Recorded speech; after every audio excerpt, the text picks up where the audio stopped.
Halo Sobat Freelancer semua, selamat datang di podcast Suara Freelancer. Ngobrol santai seputar dunia freelancing, remote working, dan industri kreatif bersama saya lagi, Dwi Febrianto. Dan gimana nih buat kabar dari Sobat Freelancer semua? Gak kerasa kita sudah melewati 1 bulan di tahun ini. Besok itu udah mulai Februari, dimana kita membuka lembaran baru, yang dimana earning Fiverr itu udah mulai nol lagi.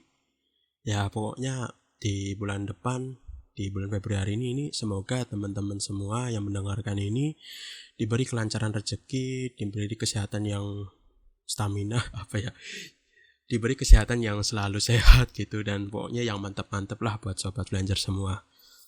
Nah, pada podcast episode kali ini kita kedatangan tamu lagi nih, dan tamu kali ini tuh nggak kalah luar biasanya dengan tamu yang kemarin, yaitu Mas Yafi. Yang sebelumnya Mas Yafi itu membagikan ilmunya seputar dunia investasi kepada sobat freelancer semua. Namun pada tamu atau episode kali ini, tamu kali ini itu juga nggak kalah spesialnya, nggak kalah luar biasanya. Masalahnya masih kelas 3 SMP, masih kelas 14 tahun, yang istilahnya itu umurnya itu masih ABG, itu sudah bisa menjual karya WPAP-nya ke berbagai negara di dunia.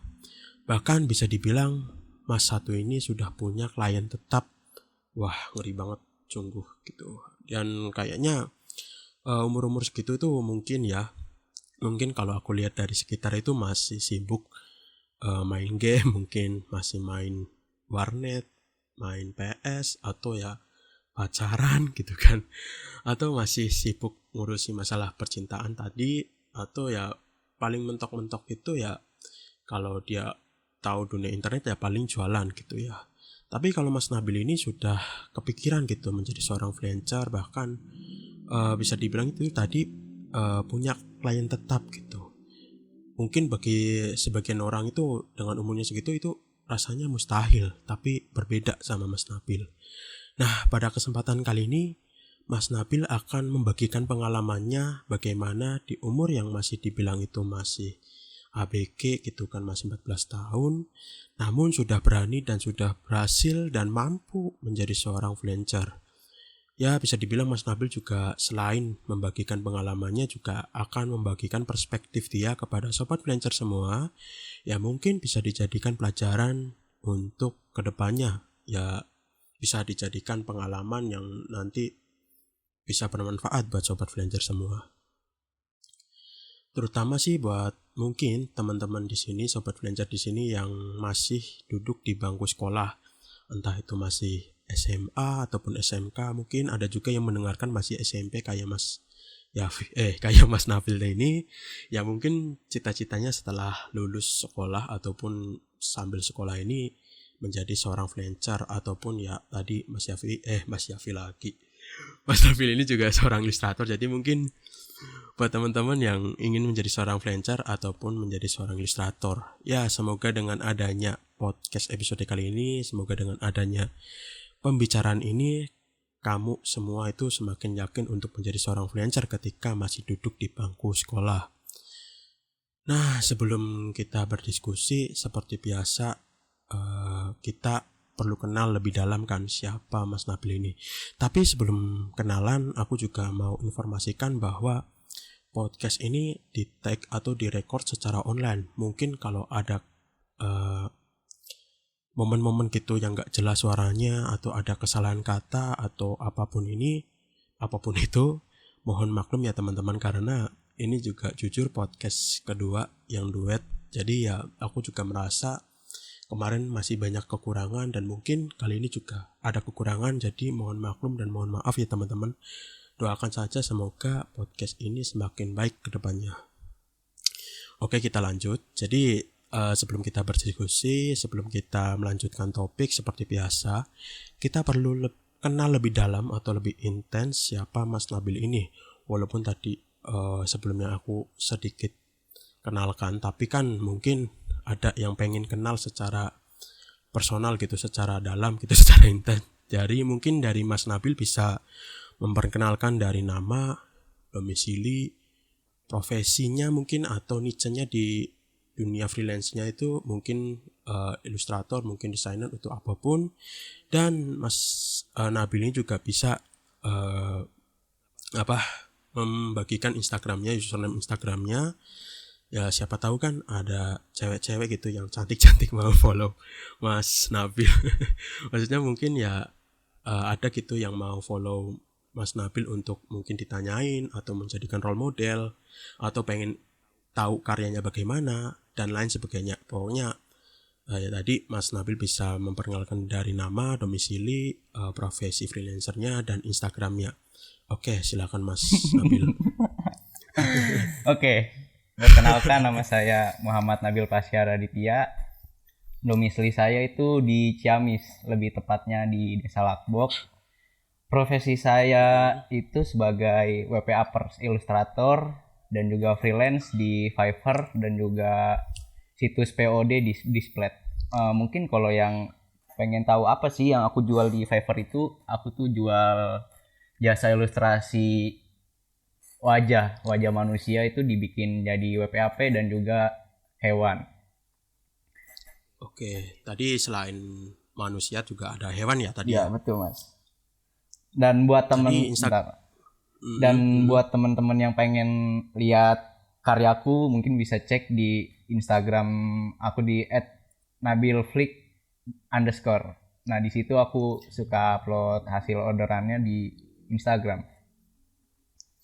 Oke, jadi buat teman-teman yang ingin follow Instagramnya Mas Nabil, nanti aku cantumin ketika update podcast di Instagram. Nanti aku tag Mas Nabil dan teman-teman bisa follow di situ. Oke. Nah, ngomong-ngomong soal tadi profesinya Mas Nabil ini, dia itu jualan apa aja, itu kan tadi membahas soal, tadi kan Mas Nabil itu kan menyebutkan WPAP.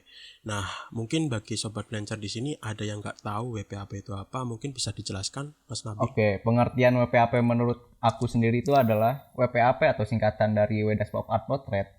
Itu adalah salah satu karya seni asli dari Indonesia yang diciptakan langsung oleh Pak Weda Abdul Rashid. Jadi WPAP itu mempunyai ciri khas yang dimana garisnya tuh saling berkontradiktif atau saling tegak lurus lah, saling bertabrakan. Mas Dwi juga biasanya suka lihat WPAP itu saling bertabrakan gitu kan Mas? Bener banget. Nah, WPAP itu juga mempunyai ciri khas ya dengan warnanya yang colorful gitu, yang pop art.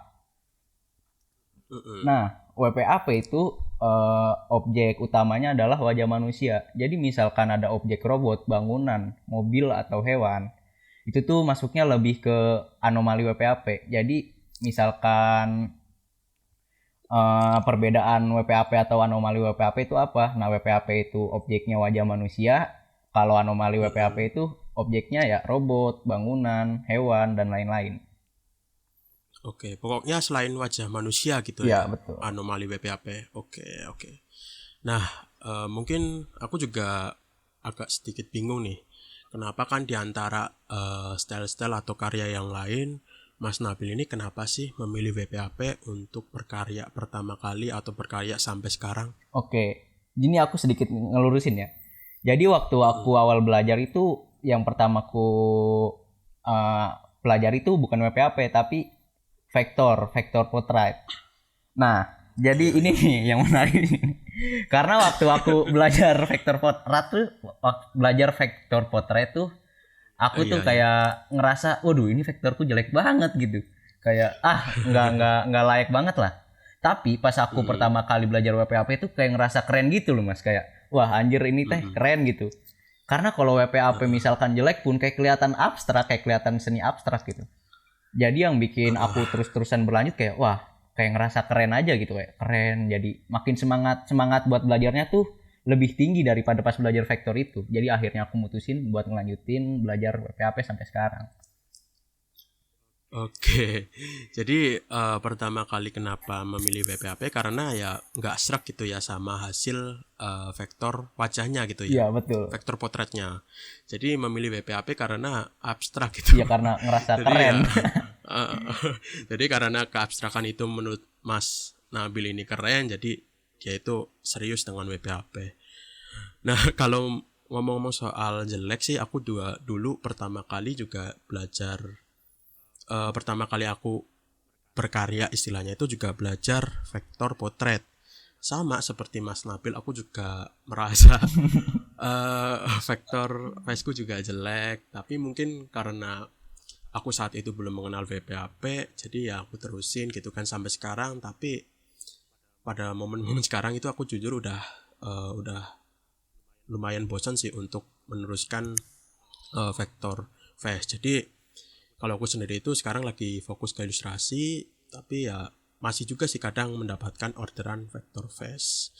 Nah, tadi kan Mas Nabil juga sempat mengulas gitu kan soal bagaimana dia belajar. Nah, aku juga pengen tahu nih kapan sih dan bagaimana Mas ini belajar VPAP.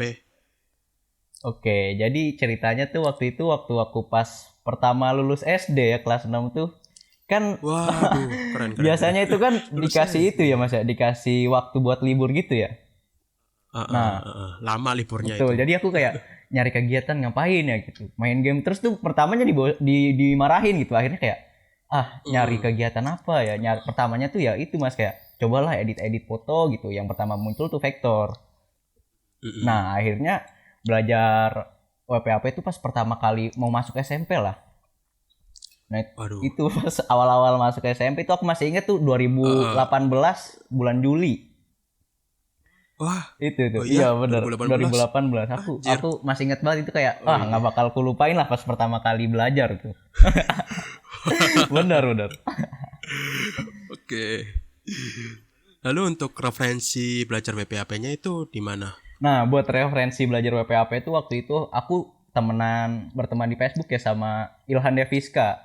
Jadi dia tuh Oh iya. salah satu bospet ya yang sekarang udah sukses lah. Oh iya ya. Jadi itu Iya dulu ya. aku nanya-nanya ini tuh apa sih? Pokoknya kayak lihat dari karya dia itu ini WPAP gini dan akhirnya aku tanya gimana sih cara pembuatannya. Nah, pokoknya Ilhan Deviska ini kalau nonton makasih banyak lah intinya. Oke, itu Ya, dengerin ya Mas Ilhan dan iya Fiska. asli Oke. berjasa banget gitu. Oke.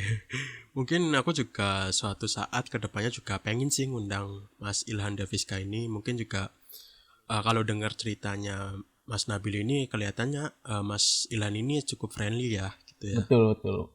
Waktu awal aku Oke. tanyain juga dia ngejawabnya kayak ya seneng aja gitu kayak berbagi pengalamannya. Nah itu berarti pas gitu Mas Ilhan Iya ya Ilhan. Ilhan Daviska itu mungkin aku undang gitu ke depannya. Tapi yang nggak tahu kapan. Aku jujur bisa dibilang itu minder sih kalau ngundang-undang orang yang udah wow gitu. Wah. Jadi ya aku mulai dulu dengan ngundang-undang orang yang mungkin jarang kelihatan tapi sebenarnya itu luar biasa. Contohnya ya kayak Mas Nabil ini gitu. Oke. Oke, untuk tadi referensi itu dari Facebook tadi ya, Betul. dari Facebook. Mungkin kalau ada channel YouTube itu ada nggak kalau belajar BPAP gitu? Channel YouTube ya kalau misalkan belajarnya lewat HP bisa langsung lewat channel YouTubeku sih. Ada ya? Ada namanya Nabil Flick. Di situ aku upload satu chat tapi cuma upload satu video doang belum upload lagi. Wah, Niatnya mau upload tutorial lewat AI sih nanti ditunggu aja deh.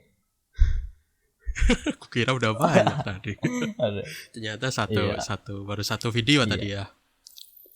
Oke, tadi ngomong-ngomong soal belajar itu alat yang dipakai untuk belajar pertama kali VPAP itu apa sih? Nah, jadi alat yang pertama kali aku pakai itu adalah pakai HP Vivo tuh waktu itu dulu. Wah, HP ya Iya, dulu ya. malah pakai HP. Jadi mungkin Walaupun udah komputer tadi ya, walaupun udah punya komputer tadi. dulu malah belum Mas. Jadi gini ceritanya. Oke. Waktu awal belajar WPAP itu pakai HP. Jadi kalau buat teman-teman yang ngerasa minder, aduh aku nggak punya laptop, aku nggak punya PC, Nah, iya. gimana tuh? Menurutku ya kalau asal ada niat pasti ada jalan gitu. Aku Nah, juga benar. dulu tuh kayak nyari gimana sih cara bikin WPAP Android via Android gitu. Nah aku belajar lewat Autodesk Sketchbook sama Infinity Design. Akhirnya kayak nyari-nyari tutorialnya lah dan terus juga kayak improve sendiri-sendiri kayak kayak nyari tips and triknya sendiri gitu. Karena kan di HP juga tuh kendala paling beratnya tuh kayak aplikasi suka ini sendiri Mas kayak suka keluar sendiri gitu kadang lagi bikin. Nah menurutku ya jadi jangan ngerasa aduh aku nggak punya laptop nggak punya komputer gimana sih apa bisa gitu bikin WPAP bisa asal emang dasarnya niat aja sih menurutku. Benar benar benar. Jadi bisa dibilang itu alat bukan sebagai pembatas Nah, ya. betul. Jadi mau pakai apapun, bahkan aku lihat juga WPHP itu, ketika aku lihat di grup WPHP itu, nggak tahu sih di grup mana, tapi aku pernah lihat ada orang bikin WPHP itu pakai bekas bungkus plastik gitu, tapi itu kan Oh, warna-warni. tahu tahu tahu. Nah itu ditempel-tempel, itu pernah tahu kan Tahu Mas Mas, Mas yang kata Nabil? pakai plastik ini ya, plastik bekas bukan? Oh Heeh. iya iya iya. Kalau nggak salah, ya itu salah satu contohnya. Jadi bisa dibilang ya mau pakai apapun, pakai alat apapun, kalau ada niat itu pasti jadi lah Iya. ya. Karena kalau udah punya alat pun kalau emang dasarnya nggak niat pasti nggak bakal jalan. Iya, iya benar banget. Walaupun kita udah punya PC gaming, Wah, laptop gaming gitu, udah punya MacBook atau bahkan mungkin yang penemu WPHP di samping pun gitu dekat rumahnya, kalau memang nggak niat ya nggak bakal bisa gitu nah kan. ya bahkan Pak Deweda sendiri aja dulu kan nggak make ini, nggak make apa ya, nggak make digital, jadi kayak bikin manual loh. Oh Nah gitu ya. makanya, Aku baru dengar sih kalau itu. Jadi ya itu penemu WPHP-nya sendiri pun berawal dari manual gitu iya. ya, bukan dari digital. Kalau kalian udah ngeluh mungkin karena nggak punya, mungkin baru punya HP gitu, baru punya HP tapi belum punya laptop, ya dicoba alat seadanya dulu gitu ya. Pokoknya semangat lah intinya. Ya, oke. Oke, setelah kita mengetahui bagaimana Mas Nabil itu belajar WPHP, aku juga mau menanyakan nih, setelah belajar WPHP tadi kan, itu untuk dapat orderan pertama kali itu kapan sih? Oke. Jujur aja buat orderan pertama kali tuh aku lupa, cuma aku pernah, yang aku masih ingat tuh aku pernah dapet orderan tuh dari komunitas Queen Indo Mas. Jadi aku join di komunitas itu dan ada yang tertarik gitu sama karyaku, akhirnya dia pesen terus kayak anjir seneng banget lah intinya, kayak oh jadi bisa tuh dijual kayak itu tuh baru baru enggak kalau wah ternyata bikin kayak ginian tuh bisa dijual gitu. Dan dulu juga harganya masih belum berani ngasih harga tinggi sih, kayak Baru iya belajar baru lah belajar ya. kayak ya sewajarnya aja sih menurutku ya. Jadi cukup lah buat pertama kali ngerasain gimana rasanya dapat orderan pertama, dan itu dapat dari Oke. lokal. Oke, tadi komunitas apa tadi? Queen Queen Indo, Indo Queen ya? Indo. Itu komunitas apa sih kalau boleh tahu? Komunitas fans dari band Queen. Queen itu oh Iya iya iya, iya. band Queen. Oke. Oke, itu kan tadi dapat orderannya itu kan dari komunitas. Jadi bisa dibilang itu buat teman-teman yang mungkin mendengarkan ini belum mendapatkan orderan gitu kan. Mulailah mungkin dari komunitas atau relasi yang teman-teman punya gitu Nah, ya, bisa dibilang gitu ya. mulai dari ya kalian ini aja share dulu ke orang-orang yang kalian kenal gitu, kalian tawarin.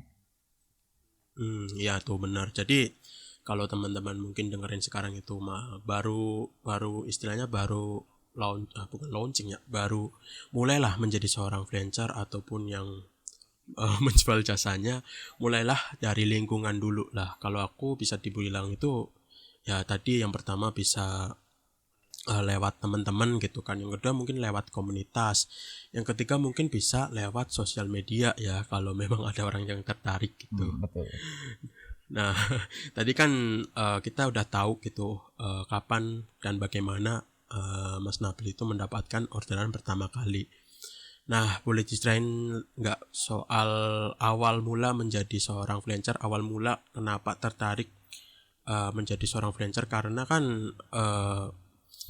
ini apa ya, kenapa sih anak SMP itu kepikiran gitu jadi seorang freelancer? Jadi aku kayak kepo aja gitu bagaimana atau kapan Mas Nabil ini tertarik menjadi seorang freelancer. Apakah karena ada teman-teman gitu atau sekitarnya yang menjadi seorang freelancer, mungkin ada saudara yang jadi freelancer atau ikutan komunitas yang lain tadi itu. Nah, jadi gini ceritanya. Awal mula tertarik sama freelancer tuh sebenarnya nggak kepikiran ya Mas ya. Karena waktu dulu aku pertama belajar WPHP tuh kayak fokus cuma buat fan art doang gitu, kayak belum kepikiran buat open order. Sampai akhirnya ya orang itu tuh yang mesen itu Mas. Jadi aku mikir, oh ternyata bisa dijual gitu. Dan waktu awal aku kepikiran buat jual karyaku tuh dulu bukan nge-freelance, tapi kayak buat kerja sama orang gitu Mas. Kayak aku pengennya digaji tetap tadinya. Oke, cuma oke. akhirnya nanya-nanya, ada nggak sih lowongan kerja buat WPAP tuh kayak gitu. Aku nanyanya gitu, bukan apa sih situs yang buat ngejual WPAP. Jadi aku nanyanya itu, terus mereka pada bilang, wah susah sih kalau itu. Akhirnya aku coba nyari ini eh situs jual apa atau jual karya gitu. Dan untungnya waktu di Facebook tuh ada yang share gigs, share link gigs gitu mas, Fiverr. Nah Mm-mm. aku tanya, ini situs apa? Oh ini situs buat jual jasa apa yang kamu pengen jual gitu. Akhirnya ya Mm-mm. cobalah nyoba bikin. Jadi waktu awal bikin tuh 2019 waktu awal bikin ya. Uh, uh, uh, Cuma di situ belum belum ku ini mas, belum kayak aku nggak, belum kayak pengen ngelanjutin dulu lah, belum pengen fokus dulu, kayak cuma jual-jual Mm-mm. aja gitu. Uh, Karena di situ mikirnya, waduh, kalau misalkan nge-manage pakai HP susah gitu. Akhirnya ngumpulin duit buat beli laptop dan di 2020 itu baru mulai Wah. nge-freelance, bener-bener fokus. Tepatnya waktu awal bikin gigs lagi tuh, akun yang kemarin aku hapus gara-gara ampas lah gitu. Ampas lah akunnya gitu, bikin baru lah. Nah, waktu Oh, awal ya bikin ya. baru tuh seingatku Mei ya kalau nggak salah tuh dapat orderan pertama. Apa Mei. Mei 2020 Oke, oke, atau oke. pas Mei itulah yang pas bikin gigs. Pokoknya selangnya tuh nggak jauh sih, antara sebulan 2 bulan tuh awal pecah telur. Mm, mm, mm. Oke. Jadi ini keren sih, jujur. Tadi sempat bilang nabung gitu kan, untuk beli laptop gitu. Nah, betul. Ya, Nah, jadi ya itu. gini Mas, Uh, uh. sebelum apa ya, sebenarnya lompatan dari lokal ke Fiverr tuh lumayan ini sih, lumayan jauh sih. Oh, Soalnya oke, oke, sebelum oke. terjun ke Fiverr kan aku terjun ke ini dulu, situs POD. Nah, Mm, jadi mm, laptop mm, mm. tuh ada ya berapa kayak 30% itu duit aku ya. Nah, sisanya tuh dibantu sama ortu buat beli laptop ya kayak. Nah, di Oke, sini oke. nih, di sini aku sumpah waktu waktu beli laptop aku mikir gini. Aku pengen ya itu kayak ngehayal, pengen lah dari aku beli laptop ini itu hasilnya bisa ngelebihin seharga Mm. laptop ini, kayak nge-invest dari laptop itu loh. Benar, benar, Nah benar. aku akhirnya kayak bisa nggak ya, dan nggak nyangka sih bisa sih. Sampai sekarang. Iya, Uh, uh. Jadi bisa dibilang ini investasi pertama Mas Nabil ini adalah alat kerjanya dia gitu iya untuk betul. mendukung penunjangan kerja dia gitu. Nah, iya bener banget sih. Aku pun dulu juga berpikiran gitu. Istilahnya kalau kita mau investasi ya investasikan ke alat-alat kerja dulu. Minimal itu sampai kita benar-benar nyaman untuk bekerja gitu kan. Jadi kalau teman-teman mungkin ya ini berawal dari seorang apa ya yang berkarya lewat HP atau seadanya ya teman-teman kalau sudah kekumpul belilah alat-alat kerja dulu gitu, alat-alat yang sudah mendukung untuk pekerjaan teman-teman. Jadi ya sebisa mungkin investasikan ke situ dulu gitu ya Mas Nabil. Betul. Intinya ya invest apalah yang misalkan kita invest ke alat kerja kita, yang alat kerja itu bakal ngasilin buat lebih dari itu Ya harganya ya. gitu sih menurutku. Benar-benar. Jadi ya ini seimbang atau seirama dengan podcast episode kemarin gitu soal investasi. Cuma yang episode kemarin itu kan soal saham sama reksadana. Kalau yang sekarang ini kan investasi ke alat kerja gitu. Oke, oke. Nah, aku juga penasaran juga soal kenapa sih tadi kan Mas Nabil kan menceritakan awal mula jadi freelancer kan karena apa ya? Karena sebelumnya itu kan menjual karya di lokal ya, di Di lokal lokal sama sama situs POD. situs POD. Nah, itu pernah kepikiran nggak sih kenapa eh, memutuskan menjual itu sejak usia SMP kan? Itu kan udah SMP kan? Udah. Nah, apalagi kan bisa dibilang untuk usia masa sekolah, apalagi ini kan masih SMP, mungkin banyak tugas atau pengen senang-senang dulu, senang-senang nongkrong, main game ataupun pacaran. Nah, Mas Nabil ini sudah memikirkan atau sudah apa ya? Nah, kayak sudah istilahnya eh, kepikiran untuk menjual karya-karyanya gitu. Jadi gini cerita. Waktu itu kan udah kebeli laptop ya Mas ya. Ah, Nah di ah. situ juga udah buka Gigspad. Waktu jadi awal pertama aku buka Gigs itu adalah Gigspad ya, Gigs Pop Art Pad. Nah Mm-mm. itu pas laku pertama tuh lumayan lama lah, kayak ada 3 bulanan gitu belum ada pesanan lagi. Nah, jujur aja di situ tuh aku waktu itu masih posisi pacaran ya. Posisi pacaran tuh. Oke. Jadi pas posisi pacaran itu bener-bener ini Mas, kayak aku tuh di situ bener-bener nge-stop berkarya lah, kayak jarang banget berkarya tuh. Nah, hingga akhirnya putus. Pas putus tuh kayak Waduh. bingung nih gimana sih cara move on-nya. Akhirnya kayak buat mutusin buat bener-bener fokus lagi balik ke tujuan awal. Akhirnya tuh nyetok gambar di situs POD, jual gambar setiap hari gitu. Pokoknya kayak bener-bener ngebalasinnya tuh buat ke positif lah. Akhirnya nyetok gambar setiap hari, dan alhamdulillahnya entah kenapa gitu Fiverr tuh bener-bener di situ mulai bangkit gitu Mas, kayak mulai banyak pesanan, tiba-tiba kayak statistik gigsnya naik gitu. Pokoknya pas semenjak putus tuh itu benar-benar malah bikin ada di posisi ini. Jadi aku cuma mau bilang ini sih, makasih lah buat udah mutusin aku sih waktu itu. Pokoknya buat mantan aku nih misalkan denger ya, makasih gitu atas kelakuan kamu gitu ya. tapi bisa. Tapi ini beneran ya, ini beneran nggak ngada-ngada asli. Berarti bisa dibilang itu ada hikmahnya gitu ya betul. Atas diputusnya. Berarti buat mungkin mantannya Mas Nabil dengerin podcast ini, terima kasih gitu. Jadi istilahnya kalau Mbak ini nggak mutusin Mas Nabil ini, aku juga kayaknya nggak mungkin gitu mewawancarai Mas Nabil. Oke, stop untuk soal pacaran itu. Pokoknya ya tadi istilahnya tadi kan Mas Nabil itu mulai awal mulanya punya laptop, punya laptop lalu bikin gigs di Fiverr, dan Fiverr-nya itu bangkit gitu sampai sekarang masih menjual kan? Masih alhamdulillah masih. Oke. Jadi itu ya teman-teman soal kenapa sih Mas Nabil itu memutuskan atau berpikiran, kenapa Mas Nabil itu kepikiran jadi freelancer sejak ini gitu. Nah itu gara-gara putus itu jadi ya. Oke, selanjutnya aku juga mau menanyakan soal lingkungannya, terutama untuk orang tua. Apakah orang tua Mas Nabil, entah ibu ataupun bapak ataupun adik-adiknya atau punya kakak mungkin, itu mendukung Mas Nabil untuk menjadi seorang freelancer? Oke, jadi pas pertama kali aku belajar WPAP itu kan nggak ini ya Mas ya, nggak langsung dapat orderan ya. Jadi kayak proses nge-fan art. Nah waktu itu tuh aku kayak cerita ke mamaku gitu. Tapi mamaku kayak di situ kayak ini apa sih gitu, kayak masih bingung lah Mas, kayak ya orang tua kan namanya kirain cuma gambar-gambar biasa gitu. Sampai akhirnya ya udah mulai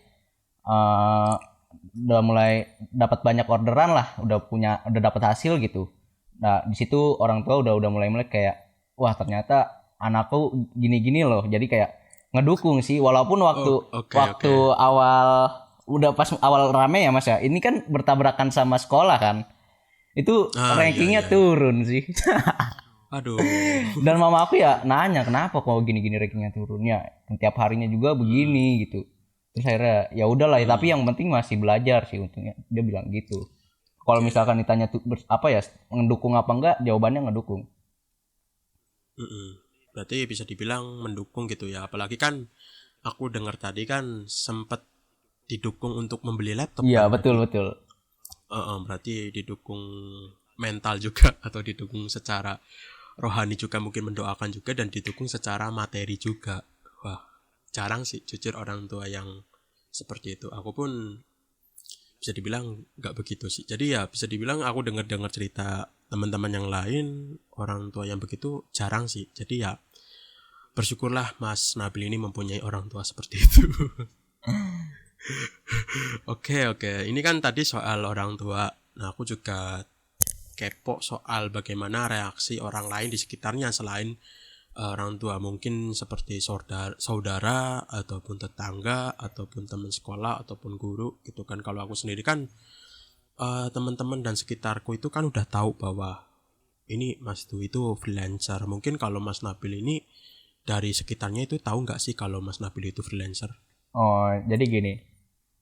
Kalau ditanya reaksi sih mungkin yang tahu kalau aku freelance tuh keluarga aku sendiri sih Mas, kayak yang benar-benar tahu. Iya, Soalnya iya. kalau aku sendiri kayak jarang ngumbar-ngumbar ke ini sih, ke tetangga atau teman sekolah atau guru ya. Jadi mungkin Oke. kalau tetangga ya taunya Nabil di rumah baik gitu.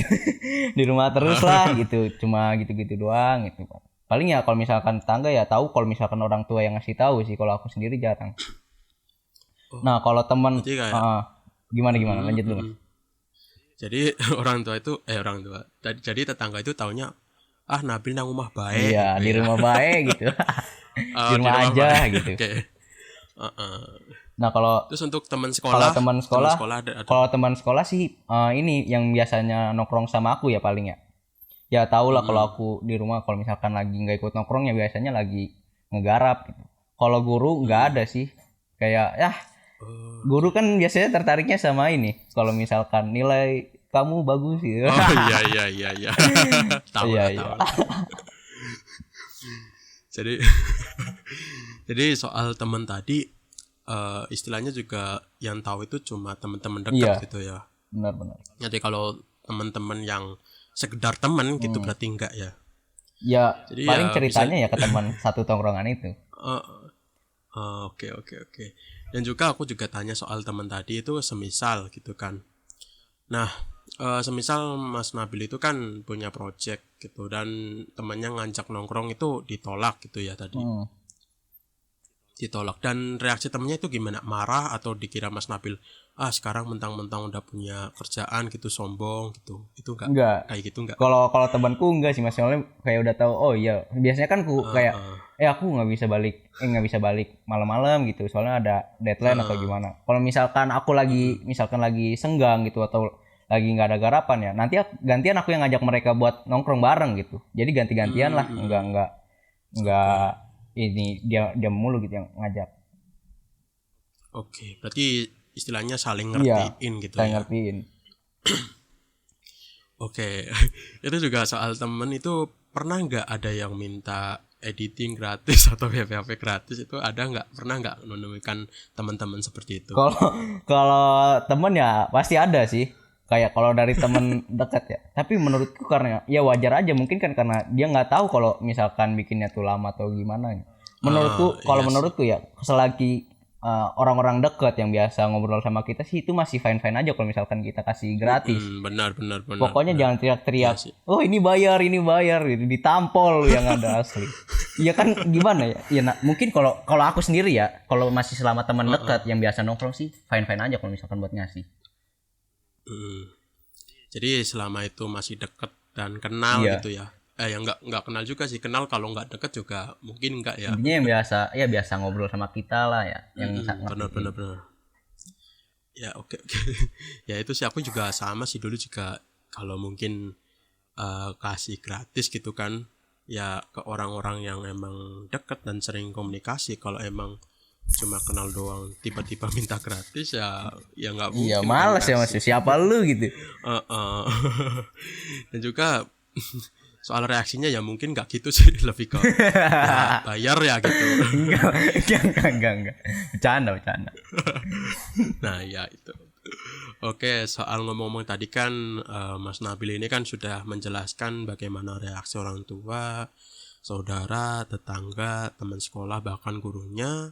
Aku juga mau menanyakan soal bagaimana sih pertama kali ataupun bagaimana sih reaksinya ketika mendapatkan orderan pertama kali non lokal atau internasional atau bisa dibilang dari luar negeri non Indonesia. Itu kapan dan bagaimana reaksi Mas Nabil saat itu? Nah, kalau tadi pas kapan kan aku udah jawab pas 2020 tuh pas Mei kan. Oh iya. Nah, Iya, kalau iya. dari negara mana itu dari ini Mas, dari Korea. Dari Wah, Korea. Korea ya malah Iya ya. dari Korea dan itu jadi tuh gimana sih aku bisa dapat orderan pertama tuh mungkin ini bisa ngebantu tips buat teman-teman yang pengen pecah telur juga mungkin ya. Jadi Boleh. aku pertama kali dapat orderan internasional tuh waktu itu dari Fiverr. Jadi yang aku lakuin tuh waktu itu kayak share link gig sama ini Mas. Ya share lah kayak promosi di mana-mana kayak di Dribbble, di Pinterest. Pokoknya share lah sekiranya ada peluang bisnis di situ. Dan misalkan apalagi sih yang aku lakuin gitu. Nah, yang aku lakuin tuh selain udah share link, share gigs tuh kayak mastiin kira-kira ini yang aku jual tuh kayak harganya sama apa sih, worth it nggak sih sama pesaingku gitu. Jadi kayak Benar-benar. kita bandingin dulu worth it nggak sih gitu buat aku, yang apalagi yang di situ kan belum dapat review sama sekali kan. Jadi kayak Ah, akhirnya ya, ya, kayak ya. mutusin buat cobalah kayak ngasih short file gratis atau apa gitu, kayak yang Mm-mm. bikin sekiranya wah gigs ini menarik gitu atau ada daya tarik Mm-mm. sendiri gitu. Benar-benar. Nah, di situ Berarti bisa, hmm, uh-uh. Jadi bisa dibilang kita juga harus lihat kompetitor gitu ya ya. jadi jangan seenak jidat masang harga sih menurut. Nanti nggak laku loh asli. Seenak kita. Iya Bener sih, bener. benar sih. Kayak ya Ya, lihat harga pasarannya berapa, kayak jadi kayak mm-mm. kita lihat juga lah, jangan jangan asal masang harga gitu, karena kan kita juga awal-awal kan masih baru. Uh-uh. Nah, terus yang aku Ya, lakuin lagi sih waktu itu ngebuka laptop, buka Fiverr tuh aku tinggal tidur Mas, jam 9 malam tuh sampai pagi ku gituin terus. Sampai panjang iya, ya. sampai akhirnya tiba-tiba tuh orang Korea ngasih ini orderan. Nah, di situ wah senang. Mm-mm. Ini lebih seneng dari pas dapat lokal sih, kayak anjir, kayak Uh-uh. nggak percaya gitu, masih nggak percaya. Soalnya kan kayak apa ya? Pecah telur pertama di Fiverr tuh kayak susah banget lah Mas lah, kan kalau tahu kalau orang-orang Fiverr ya. Uh-uh. Uh. Itu bener-bener kayak Mm-mm. anjir, masih nggak percaya gitu. Akhirnya kan karena itu di Panjer ya, masih bangun-bangun pagi, sisa berapa jam gitu. Akhirnya ya dibikin, dan alhamdulillahnya waktu itu si klien tuh ngasih bintang 5, jadi awal yang bagus gitu buat pertama kali. Kayak di situ Uh-uh. mikirnya kayak wah ini eh kan kata orang-orang mah kalau udah pecah pertama kali telur kesananya enak gitu. Wah, ini kayaknya Mm-mm. bakal jalan sih, kayaknya mikirnya gitu, kayak masih mikir positif, dan alhamdulillah jalan. Jadi bisa dibilang itu ya, pecah telur di Fiverr itu lebih bahagia ketimbang apapun. Iya, Gitu pokoknya kan. seneng parah lah. Ah, ah, ah, ah. Sama sih dulu waktu aku pecah telur dulu itu di Fiverr. Aku itu sampai beliin seblak, Sebelah. beliin, beliin seblak ke semua adik-adikku, ke Wih. semua kakakku. Maunya aku syukuran gitu Ah, istilahnya ke keluarga aku sendiri. Itu juga aku jujur, walaupun cuma $5 tapi senang luar biasa waktu itu. Itu juga aku juga berpikiran bahwa ini mungkin juga menjadi awal yang baik untuk aku sendiri gitu. apalagi kan Jadi ya lanjut, Mas. jadi ya bisa dibilang ya emang aku juga sebelumnya itu waktu sebelum menjadi freelancer, sebelum seller di Fiverr itu juga sebelumnya pernah jualan ke lokal gitu. Tapi aku nggak tahu kenapa lebih seneng pecah telur di Fiverr ketimbang pertama kali dapat orderan di lokal gitu. Mungkin karena aku melihat karyaku laku ke orang luar negeri. Berarti aku kayak nggak nyangka gitu bahwa karyaku itu laku loh kalau dibawa ke luar negeri gitu. Nah, bener, kayak ngerasa waduh, karyaku tembus keluar ya gitu. Benar-benar. Nah, ngomong-ngomong soal Fiverr ini, kalau sekarang masih jualan di situ. Masih buka jasa di Fiverr sampai sekarang. Itu level berapa? Level 1 naik kalau nggak Ah, salah tuh pas bulan Desember sih. Desember itu 2020. level satu. Nah, di umurnya masih 3 SMP udah punya Fiverr, udah level satu tadi ya, udah level satu itu sih luar biasa. Bahkan banyak-banyak sobat freelancer ini yang emang susah untuk apalagi apa ya? eh untuk pecah telur pun susah kadang gitu. Jadi aku itu beranggapan bahwa pecah telur itu bukan, kalau sekarang itu pecah telur bukan berarti karyamu itu laku. Kadang pecah telur itu kadang ada orang yang memang kebetulan nemu gigs itu. Jadi istilahnya kan kan kadang kalau kita lihat di grup FSI itu kan pasti nanyanya kapan sih bisa pecah telur gitu kan. Padahal tantangan sebenarnya itu bagaimana gigs itu tetap terus laku ke depannya. Karena di Fiverr sendiri pun kalau bukan TRS itu masih bisa ada apa ya, masih ada saatnya itu sepi, kena rolling gitu. Mas Nabil sendiri juga pernah mungkin ya Nah, kena rolling yang gitu. waktu itu aku cerita itu statistik turun 1.000 loh. Heeh. Bener sih, Nah bener itu kata Mas berarti Dwi tadi. Jadi kayak eh buat misalkan udah pecah telur tuh nanti kita mikir lagi gimana ya caranya biar pecah lagi gitu biar laku terus sehingga mungkin Iya. kayak kita jalin komunikasi yang bagus sampai ya punya klien tetap lah. Benar benar banget. Jadi istilahnya kalau ya nggak cuma Fiverr sih sebenarnya, entah kita dimanapun kalau jadi freelancer ya sebisa mungkin kita harus membangun relasi yang baik dengan klien-klien kita gitu. Jadi istilahnya klien yang itu yang sudah kita baikin gitu, udah kita istilahnya udah kita komunikasinya udah baik, sikapnya udah baik, itu bisa menolong kita di saat kita kena rolling atau lagi sepi orderan gitu ya Mas Nabil. Betul. Jadi kayak kalau udah punya klien tetap tuh kan dia bakal order terus. Dan ini nih ya, menurutku yang enaknya dari klien tetap itu ketika dia order dan kita udah di accept ya, diterima lah intinya. Diterima orderan kan otomatis statistik kita bakal naik dan semakin tinggi statistik kita gigs kita tuh bakal semakin gampang buat ketemuin kayak Ditemukan. ya. Jadi kalau misalkan gigs kita udah tinggi gitu, misalkan udah ada di patch pertama lah, kayak kemungkinan buat lancarnya tuh semakin tinggi, kayak semakin gampang. Nah makanya Jadi gini balik lagi ke awal itu, bangun komunikasi yang bagus. Iya benar-benar. Jadi bisa dibilang ya klien yang langganan ini juga selain membantu kita sepi orderan juga membantu kita untuk menaikkan ranking gigs kita di Fiverr. Jadi ya buat teman-teman yang mungkin pemula di Fiverr ya sebisa mungkin bangunlah relasi yang baik dengan tadi yang Mas Nabil sebutkan, komunikasinya itu harus bagus ya gitu ya Mas Nabil. Iya betul. Pokoknya bikin mereka tuh kayak nyaman lah sama kita. Benar-benar.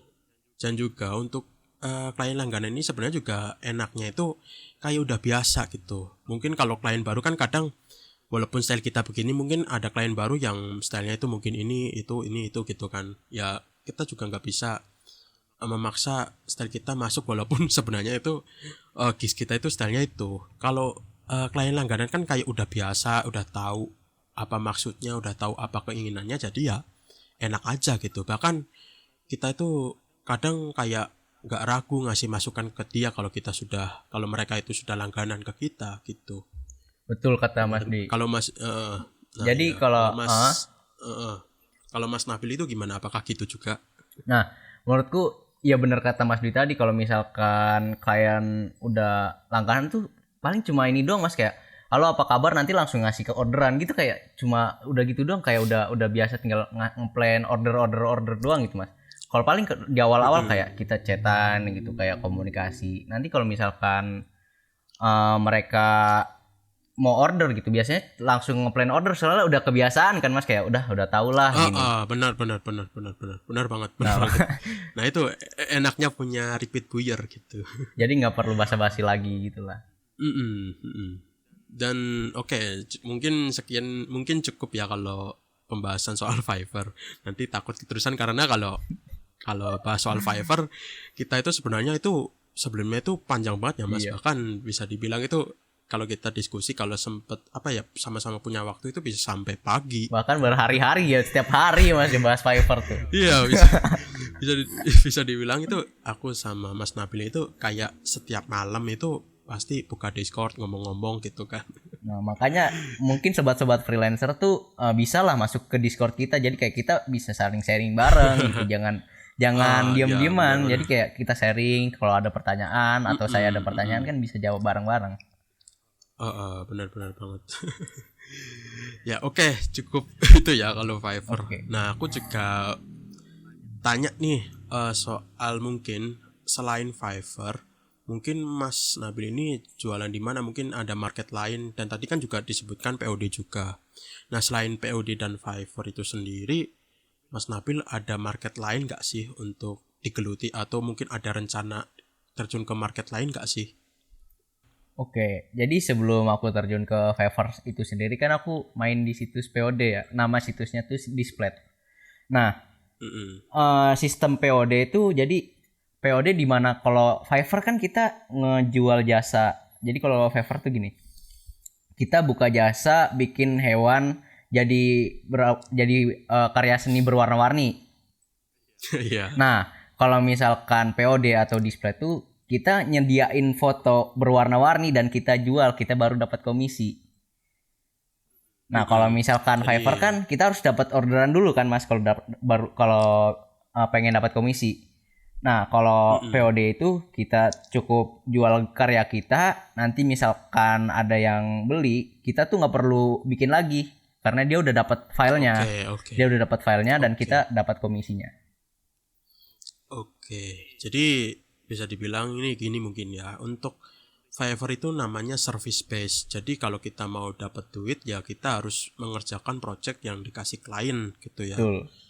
Nah, kalau POD itu kita menyediakan produknya, produk base, kita menyediakan produknya. Lalu kalau ada yang beli, kita itu nggak perlu ngerjain dulu karena kan dia itu kan beli produknya. Jadi ya kita dapat komisi dari pembelian produk itu gitu ya. Betul. Intinya Jadi aku kurang apa ya, kurang tahu sih kalau POD. Jadi aku juga mau menanyakan juga, mungkin dari sobat freelancer juga banyak yang nggak tahu apa itu POD. Mungkin Mas juga bisa jelasin, mungkin bisa sebutkan situs-situs POD-nya juga. Mungkin juga Mas juga bisa jelasin kepanjangan POD itu apa dan lain sebagainya. Silakan Mas. untuk pengertian POD simpelnya ya tadi yang kayak Mas dibilang, kalau misalkan dari segi aku kayak ya dimana kita ngejual karya kita di situs website, misalkan ada yang beli dan kita dapat komisi, simpelnya sih gitu. Nah, di sistem POD itu satu gambar biasanya kalau di yang biasa aku main kan di display ya Mas ya, nah itu bisa laku berkali-kali. Jadi kita cuma upload aja, kita satu gambar tuh bisa laku berkali-kali misalkan emang ngejual si gambarnya. Nah, untuk situs POD tuh antara lain ada Display, TeePublic sama Redbubble. Masih banyak sih kayak Fan Art Amerika. Terus apa ya? Pokoknya banyak lah. Cuma yang biasanya aku main tuh di Display sih. Nah, kalau kepanjangan dari POD itu sendiri aku kurang tahu asli. Aku cuma taunya kayak situs buat apa ya? Aku nganggapnya tuh situs buat jual karya sih. Secara simpelnya tuh gitu. Ini POD ini kepanjangannya itu adalah print on demand. Print on demand. Iya, kalau nggak salah juga ya. Jadi karya kita tuh di print gitu ya Mas maksudnya? Iya benar. Jadi mungkin ada pertanyaan juga, apa sih bedanya POD dengan microstock ataupun marketplace? Nah, kalau POD ini ya ini fun fact aja ya. Jadi ini cuma bahas sebentar aja. Jadi kalau POD ini istilahnya itu apa ya? Produk kita itu dicetak gitu. Kalau microstock itu kalau ada yang beli produk kita atau karya kita itu outputnya itu adalah file atau soft file. Biasanya berbentuk EPS. Ya tergantung sih apa itu, entah itu gambar, musik atau apa, ya biasanya berbentuk file itu sendiri. Sedangkan POD itu outputnya atau keluarnya itu yang buyer dapatkan atau pembeli dapatkan itu ya hasil cetakan, entah itu kaos, entah itu mug, entah itu poster dan lain sebagainya gitu. Intinya simpelnya gini, kalau POD itu kita dapat barang, entah itu poster atau apa. Nah, kalau misalkan microstock itu kita cuma dapat source file-nya Mas ya. Benar banget. Ya, itu ya benar. Jadi tergantung juga sih, kalau microstock itu kan juga setauku juga selain ada gambar juga ada musik, ada video footage. Ya intinya ya kalau klien atau pembeli ya dapatnya short file gitu. Gitu teman-teman semua. Dan aku juga mau menanyakan soal, mungkin Mas Nabil juga pernah kepikiran sih nggak sih waktu kecil itu mungkin pernah jadi freelancer atau enggak? Kayaknya sih nggak mungkin sih kalau kecil-kecil gitu. anak TK ya pasti cita-citanya polisi atau dokter, TNI gitu. kan ya kan nggak mungkin anak TK ditanya cita-citanya apa deh freelancer itu kan nggak mungkin. Apakah Mas Nabil dulu kepikiran jadi freelancer atau gimana dulu? Oke, jadi waktu dulu ya cita-citaku tuh pengennya jadi masinis Mas. Karena waktu aku malah masinis ya? Karena waktu kecil tuh suka main kereta. Sampai beli mainan kereta-keretaan gitu, kayak pengen jadi masinis lah gitu. Tapi akhirnya SMP malah pindah jalur.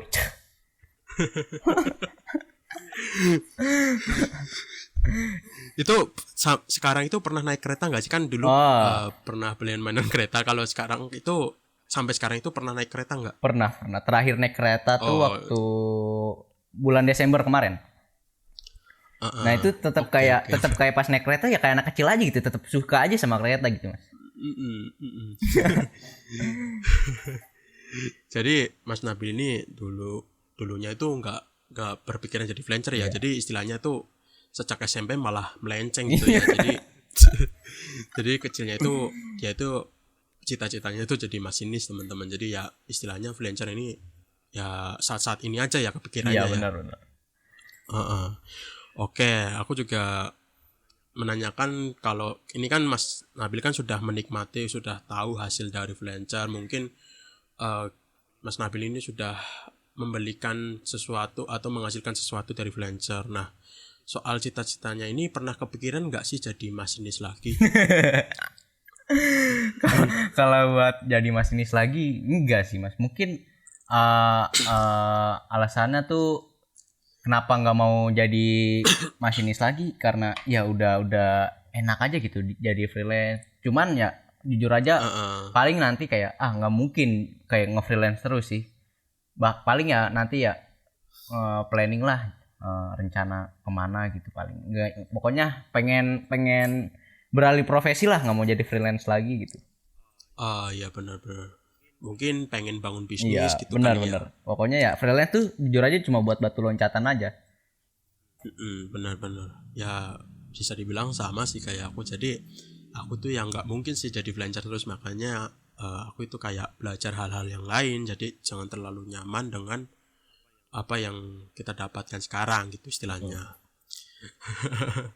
Jadi gitu ya teman-teman. Jadi Mas Nabil ini apa ya, nggak kepikiran terus mau jadi freelancer terus. Jadi Mas Nabil ini istilahnya ya menjadikan freelancer ini sebagai batu loncatan. Istilahnya mungkin ceritanya mungkin pengen ngumpulin modal, apalagi kan mungkin ini kan masih sekolah, jadi ya Nah benar menjadi benar. freelancer ya cuma buat ngisi-ngisi kekosongan saat sekolah gitu ya. Mungkin daripada Mas Nabil main-main atau pacaran lagi nggak jelas Ya. gitu.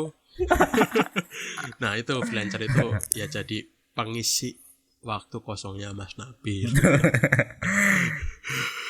Oke, jadi begitu ya teman-teman. Dan aku juga mau tanya soal kemarin. Aku juga kan kita kan sering diskusi dan Mas Nabil ini pernah ngomong bahwa Mas Nabil ini punya klien tetap di luar Fiverr gitu, di luar platform. Nah itu bisa diceritain nggak Mas awal mulanya bagaimana? Oke, jadi awal mulanya tuh ada klien pesen foto robot.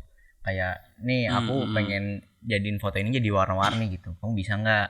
Nah aku jawab, bisa, harganya segini-segini. Pokoknya dia udah deal lah, dia udah suka sama karyaku. Akhirnya dia kayak bilang, "Eh, aku ada banyak orderan gini, tapi aku nggak mau order di Fiverr karena order di Fiverr tuh memakan banyak potongan." Nah, Iya dia iya. bilang, dia langsung ngetik emailnya mas kayak hubungin saya di sini. Nah di situ saya otak licik saya keluar sih kayak, oh saya tidak ingin bertransaksi di luar Fiverr gitu. Tapi di situ aku blok akunnya, tapi aku chat emailnya. Intinya itu aku chat emailnya lah, biar nggak kelihatan dari Fiverr gitu. Oh ini seller pinter gitu, kayak tidak mau menerima padahal mah tidak seperti itu. Intinya Jadi dapat emailnya, jadi kayak aku langsung komunikasi di situ. Kalau si ya namanya Brad sih kalau itu, jadi asalnya dia dari USA, dari Amerika. oke, berarti bisa dibilang awal pula punya klien tetap malah dari Fiverr Iya. gitu ya. Dari Fiverr. Ini juga buat mungkin buat teman-teman ya yang mungkin kepengen seperti ini, tapi ya Hati-hati sih. bisa mungkin lebih hati-hati. Dan juga aku sebelumnya itu juga kasih tips. Jadi semisal klien minta email lewat Fiverr, itu aku juga tulis di microblog, itu teman-teman juga bisa baca. Istilahnya kalau mau mengajak klien keluar Fiverr juga harus hati-hati dan tahu kondisi ya. Intinya jangan gegabah lah asal kirim email gitu. Soalnya rawan ke detect ya mas ya. Rawan banget. Jadi istilahnya ya biarin klien dulu lah yang mancing gitu. Terus kita bisa blok gitu. Bisa blok. Tapi kita bisa blok ataupun repot, tapi kita itu menghubungi email dia gitu. Aku juga pernah sih salah satu klien, tapi kalau klien pertama kali yang di luar Fiverr itu bukan dari Fiverr sih, cuma aku juga pernah gitu begitu. Dan aku kadang juga pernah sampai apa ya, kan klien itu di Fiverr itu kan bisa dibilang klien langganan gitu ya. Klien langganan yang udah beli bisa mungkin 6 kali ya. Kalau terakhir kali itu 6 kali. Terus aku iseng-iseng cek sosmednya. Cek sosmednya dan ketemu, dan sampai sekarang tetap langganan gitu di luar Fiverr. Tapi kalau pembelian besar kayak di atas 100 ya dia lewat Fiverr sih, karena dia juga butuh manufaktur atau apa untuk laporan pajaknya perusahaan dia gitu.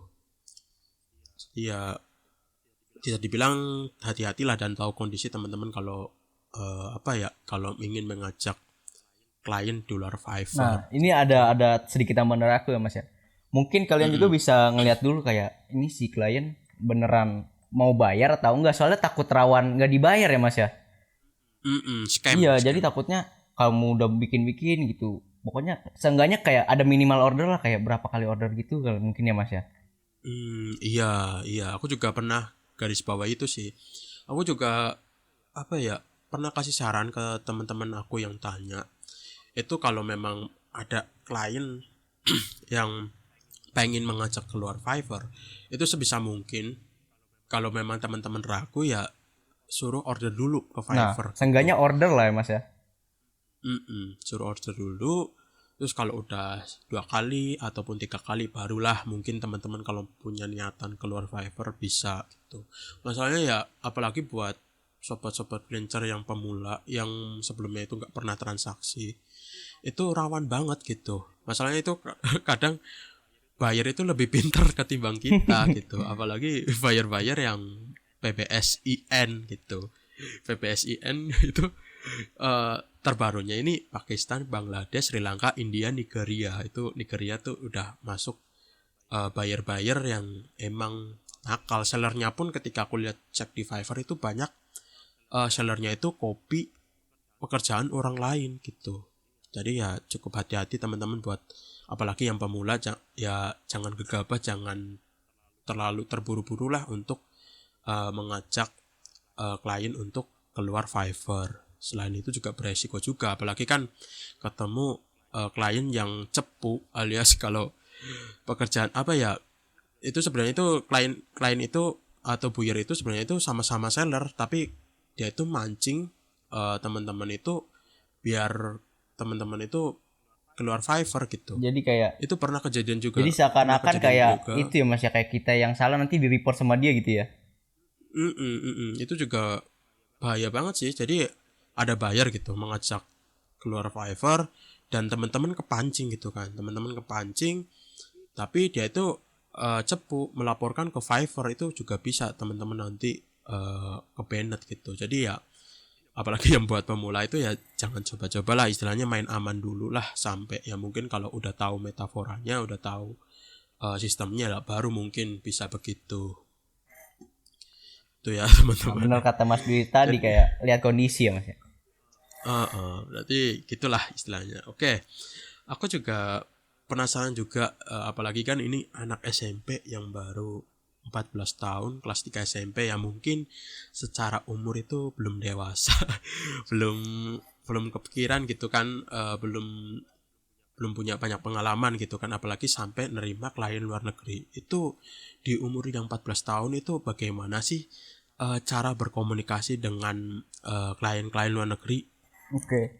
Buat komunikasi ya, ini aku sering pas awal-awal kan biasanya klien pertama gitu, atau misalkan ada klien yang order gitu. Jadi komunikasi pas pertama tuh sebisa mungkin kita kayak friendly gitu, jangan cuek lah. Iya benar. Misalkan dia ngasih brief gini-gini atau gimana, kalian bisa kayak halo, lihat nama nickname-nya ya Mas ya. Kayak iya. halo gini, terima kasih sudah menghubungi saya atau gimana. Nah, di situ kita kayak bisa lah kasih penawaran yang menarik gitu ke mereka, biar mereka tuh lebih yakin kalau bakal order ke kita gitu Mas. Jadi kayak kalau aku sih biasa ngobrol sama teman gitu. Jadi kayak kalau aku gini, misalkan si klien tuh bilang, halo aku adalah seorang gitaris gitu, aku pengen fotoku dibuat menjadi pop art misalkan. Nah, kita bisa tuh puji dia misalkan, wah keren gini-gini. Saya tertarik dengan pesanan Anda bisa langsung memesannya gini-gini. Jadi kayak bisalah kita puji mereka juga biar mereka semakin senang gitu, semakin nyaman sama kita. Nah, kalau misalkan dia udah nyaman, terus suka sama karya kita, insya Allah kayak dia bakal order lagi gitu ke kita karena udah nyaman, udah ngerasa srek gitu mas sama jasa kita atau servis Oh iya kita. iya. Mungkin itu sih tips dari. Mm-mm. Oke, jadi sebisa mungkin ya kita jangan cuek gitu Iya ya. betul. Sebisa mungkin kita juga friendly itu kan. Yang biasanya freelancer pemula lakukan itu biasanya terlalu cuek, bahkan terkesan kayak marah-marah, menghakimi gitu. Iya. Itu salah besar buat temen. Jadi bagaimana klien itu bisa nyaman sama kita ya komunikasi. Ya, mungkin dengan ya simpelnya lagi kayak kita bahas dulu briefingnya sampai benar-benar jelas gitu mas kayak. Ya benar. Jadi ya itu tadi apa ya, kenyamanan komunikasi juga pengaruh juga Betul. klien itu jadi beli atau enggak jasa teman-teman. Dan juga aku mau highlight juga bahwa buat teman-teman yang mungkin baru pertama kali nge-freelance itu jangan pakai kata sir atau apa mister gitu ya. Jadi langsung panggil username-nya gitu ya Mas Nabil. Iya, mungkin kalau misalkan nggak manggil username-nya mungkin hello there atau apa gitu. Intinya jangan iya benar. hello sir jangan. Benar. Kalau nggak pakai der pun nggak Iya. apa-apa, jadi cuma hello doang Iya. juga nggak Biasanya apa-apa sih aku kalau sebenarnya. itu hi sih, hi gitu. Udah gitu. Benar.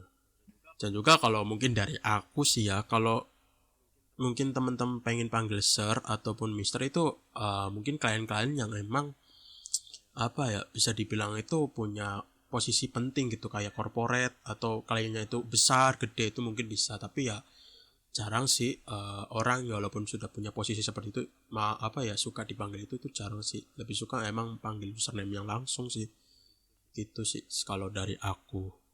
Dan mungkin buat freelancer pemula juga sebisa mungkin kalau komunikasi posisikan teman-teman semua itu posisikan freelancernya itu sebagai problem solver gitu. Jadi teman-teman bisa kasih tips, bisa kasih solusi, bisa kasih apa gitu. Jadi ya istilahnya itu apa ya, klien yang datang ke teman-teman semua itu nggak mesti tahu, nggak mesti paham alur kerja kita, nggak mesti tahu istilahnya gitu ya Mas Nabil. Betul. Karena di Fiverr sendiri kan ada review buat komunikasi ya mas ya.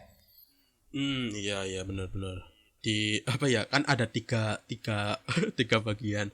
Aku lupa sih, walaupun seller Fiverr tapi aku lupa. Tapi salah satunya itu ada komunikasi. Itu juga penting buat teman-teman. Nah begitu. Soal komunikasi ini juga menjadi menjadi highlight juga buat teman-teman yang pemula, apalagi yang masih sekolah. Jadi ya perbaikilah komunikasinya juga. Jadi teman-teman juga mungkin kalau ingin memperbaiki komunikasi juga sering-seringlah berinteraksi dengan orang lain. Mungkin kalau pandemi seperti ini kan nggak bisa keluar rumah, bisa join server Discord bareng aku sama Mas Nabil. Jadi bisa join di Suara Freelance juga bisa join di persekutuan WPAP ya. Persekutuan WPAP juga bisa. Sama satu lagi apa yang anak vektor itu? Vektoris apa gitu namanya. Itu juga sering banget anak-anak nongkrong di situ buat saling berbagi pengalaman, cerita, lucu-lucuan. Ya pokoknya seru sih kalau aku sendiri. Pokoknya bisa ngelatih public speaking juga ya Mas ya. Iya benar. Aku pun ya akibat adanya komunikasi dengan orang-orang di situ juga melatih public speakingku. Ini juga aku bisa dibilang walaupun masih banyak kekurangan, tapi waktu pertama bikin podcast itu public speakingku jelek banget, sering banyak bahkan walaupun sudah pakai skrip juga masih gagu ngomongnya. Tapi kalau sekarang sih ya syukur sih aku udah lumayan lancar dan juga bermanfaat apabila ada klien-klien yang minta voice call, video call. Ya walaupun bahasa Inggrisku masih kurang, tapi ya nggak sampai gagu-gagu banget, dan aku siap lah kalau semisal di telepon gitu. Jadi begitu ya teman-teman soal komunikasi. Ya aku juga nggak nyangka sih sekelas anak SMP gitu sampai bisa meng-highlight komunikasi juga.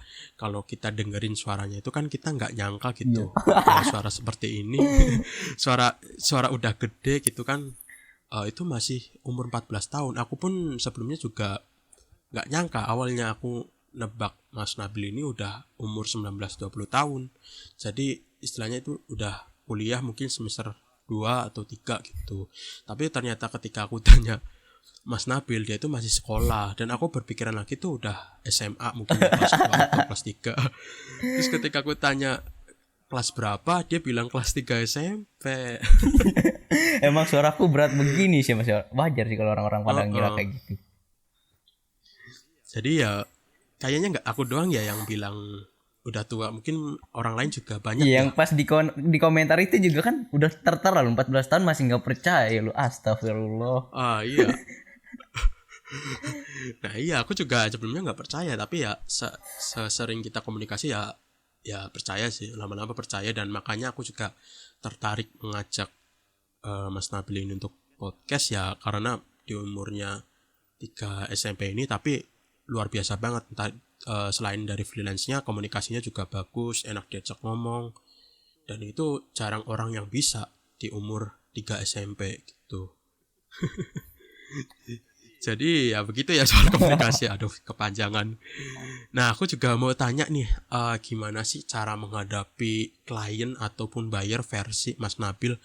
Mungkin kan kalau kita ketahui kan buyer itu kan macam-macam versinya. Ada juga buyer yang rewel, buyer yang baik, buyer yang mungkin nakal, buyer yang nggak jelas. Bahkan kita tahu bahwa di era globalisasi ini kan buyer itu kan macam-macam kan jenisnya, bahkan yang orientasi seksualnya itu melenceng itu pun ada gitu kan. Itu bagaimana sih Mas Nabil itu menghadapi buyer ataupun klien-klien yang seperti itu? Oke, kalau buat aku sendiri yang biasa aku lakuin gitu, misalkan ngadapin buyer, misalkan buyer minta revisi banyak atau buyer rewel gitu. Oke, kalian boleh ngeluh gitu. Kalian boleh ngeluh, tapi ke buyer tuh jangan sampai gitu. Kayak ke buyer tetap welcome aja, iya, friendly, bener. kayak bikin mereka kayak nyaman balik lagi. Kalau walaupun aku kayak wah, anjir lah gitu, kesel banget gitu. banyak banget revisi waktu itu sampai 11 kali kalau mau itu. Tapi kayak ya udah enggak apa-apa, kita ikutin aja gitu maunya mereka. Misalkan nanti juga pasti kalau misalkan dia puas, kayak dia bakal order lagi kok, kayak gitu. Pikirannya gitu aja. Pokoknya gini deh, pokoknya kita tuh kasih yang maksimal lah buat mereka tuh. Pokoknya sabar-sabar lah, misalkan bayar rewel atau gimana gitu. Yang penting kita udah ngasih yang terbaik, dan dia suka kan juga pasti bakal ngasih feedback yang bagus gitu, Mas. Iya benar-benar. Jadi ya bisa dibilang kita boleh ngeluh lah, boleh bad word gitu kan. Aku juga sering dengerin Mas Nabil bad word gitu ketika ngerjain revisi.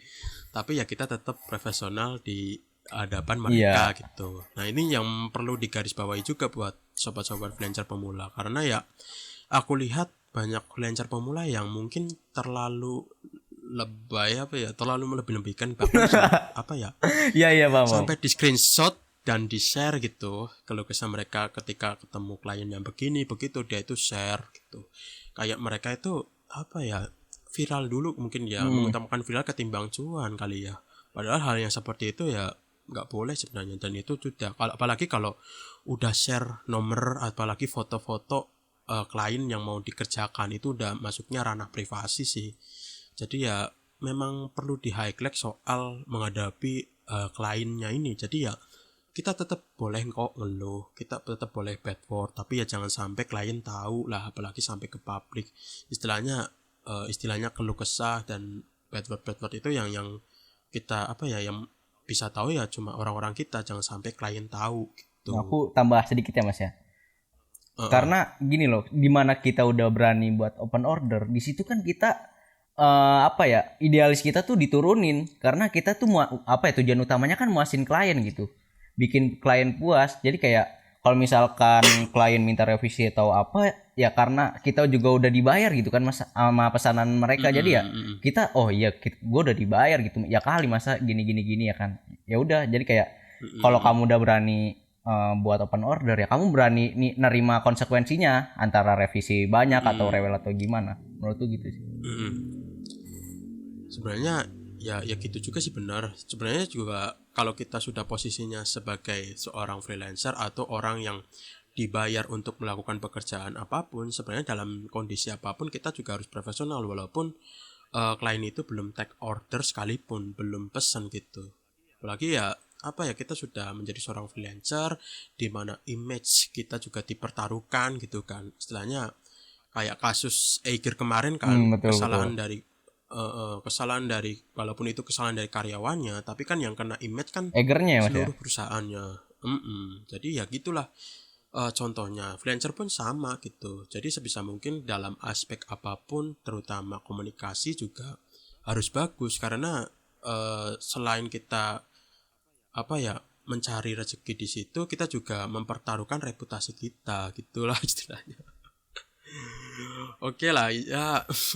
Cukup rumit sih. Jadi ya sebisa mungkin teman-teman yang pemula ya jangan terlalu cepat emosi lah, apalagi sampai lebay banget ngeviralin gitu di grup-grup. Itu ya menurutku terlalu berlebihan sih jujur.